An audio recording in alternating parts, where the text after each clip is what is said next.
Assalamualaikum warahmatullahi wabarakatuh. Perkenalkan, nama saya Fathia Khairu Izati dengan NIM 222111342 dari Prodi HES kelas 2I. Jadi di sini saya akan mempresentasikan tugas video pribadi mata kuliah Ulumul Quran, yakni tentang wahyu.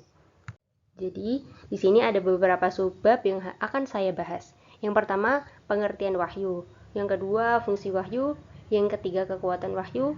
Dan yang keempat adalah cara Allah menurunkan wahyu.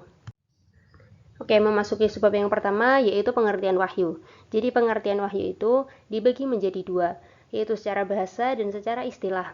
Kalau secara bahasa, wahyu berasal dari kata bahasa Arab al-wahyu, yang memiliki arti memberikan isyarat atau pemberitahuan dengan cepat dan tersembunyi. Nah, kalau secara istilah, wahyu itu merupakan kalam Allah yang diturunkan kepada seorang nabi dengan perantara malaikat ataupun secara langsung. Memasuki subbab yang kedua, yaitu fungsi wahyu.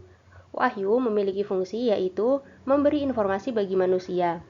Nah, yang dimaksud dengan memberi informasi adalah wahyu itu memberitahu manusia bagaimana cara berterima kasih kepada Tuhan, menyempurnakan akal untuk bisa membedakan mana yang baik dan buruk, serta menjelaskan perincian upah dan hukuman yang akan diterima manusia saat di akhirat kelak. Sebenarnya wahyu secara tidak langsung merupakan senjata yang diberikan Allah kepada nabinya untuk melindungi diri dan pengikutnya dari ancaman orang-orang yang tak menyukai keberadaannya. Dan sebagai bukti bahwa beliau adalah utusan Sang Pencipta, yaitu Allah Subhanahu wa taala. Oke, subbab yang ketiga yaitu kekuatan wahyu. Di sini kekuatan wahyu itu dibagi menjadi 5. Yang pertama, wahyu ada karena izin dari Allah atau karena pemberian Allah.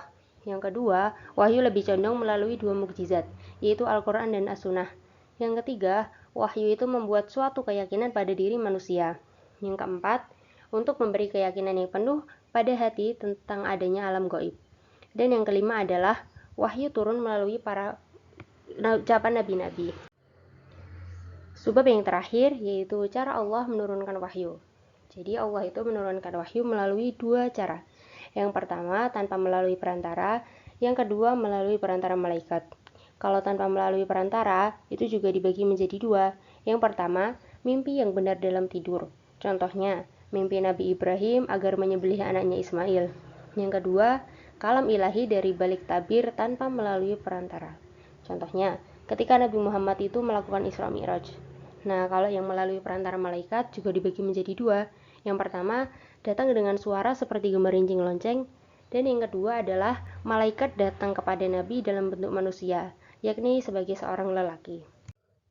Sekian materi presentasi dari saya. Terima kasih. Semoga materinya mudah untuk dipahami. Jika ada kurangnya itu dari diri saya pribadi, mohon dimaafkan. Dan jika ada lebihnya hanyalah dari Allah. Wassalamualaikum warahmatullahi wabarakatuh.